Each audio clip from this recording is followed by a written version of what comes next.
Hello, everybody. This is CJ Wiley with more adventures on the road.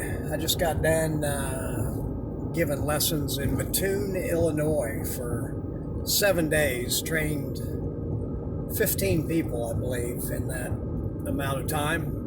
It's a lot of lessons, a lot of private lessons, and I gave a group lesson as well, and hung out a lot with some pretty cool people.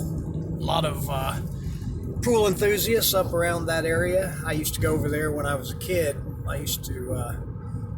Quincy, Illinois was only about 68 miles from where I'm from, so I used to go over to Quincy, and I've told the story about getting kicked off the basketball team for seeing Steve Mizrak over there in Quincy.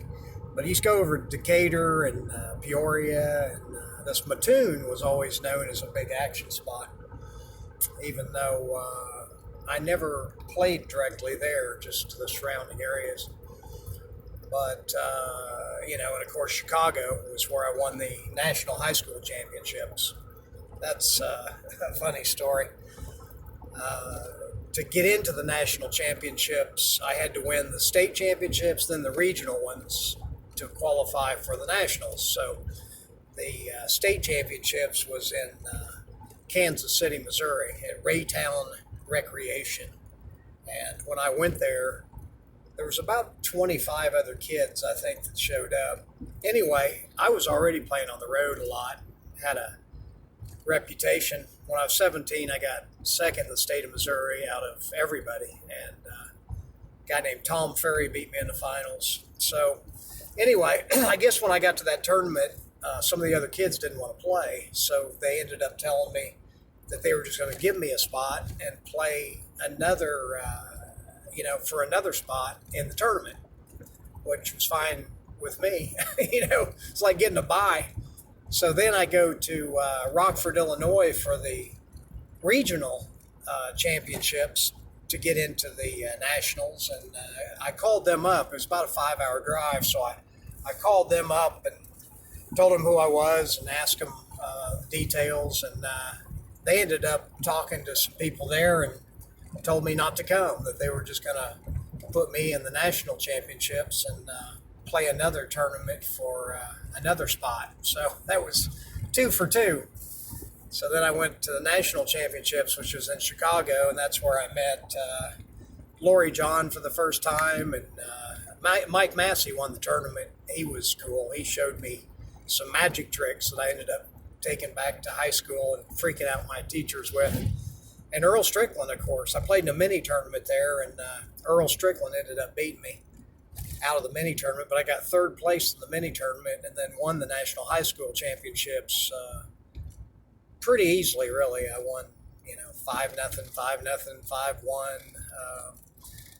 I don't think anybody beat me a set. Tony Ellen was actually in that tournament, if you guys remember Tony, who tragically left us in an accident, but was one of the greatest players in the country, and another guy that I kind of grew up playing. I didn't play him in the National High School Championships, but he was in that tournament. So anyway, Illinois has played a big factor in especially my early years, and cutting my teeth gambling. I remember going to where was it? Peoria, Illinois, where the pool room was right across from the police station downtown. I remember going in there and playing a pimp that had like a bright red suit on and a hat with a feather in it, just like in the movies. That actually was a thing. I have friends to this day that used to dress like that are no longer pimps, but they did play that role many years ago. Things have definitely changed. We're in a different type of movie now. Anyway, if you want to hear more about my stories or my fundamentals, techniques, and systems I use to become the ESPN World Champion and voted one of the top 3 players of the 20th century, join me at www.masteringpocketbilliards.com, or you can get a hold of me at cjwiley@cjwiley.com to schedule private lessons in your town. If you can get 4 or 5 players, sometimes I can arrange to stop by for a day or two and give some private lessons. But Whatever you decide, that's fine with me. I just want to keep winning some friends and influencing some pool games. Until next time, this is CJ Wiley, over and out.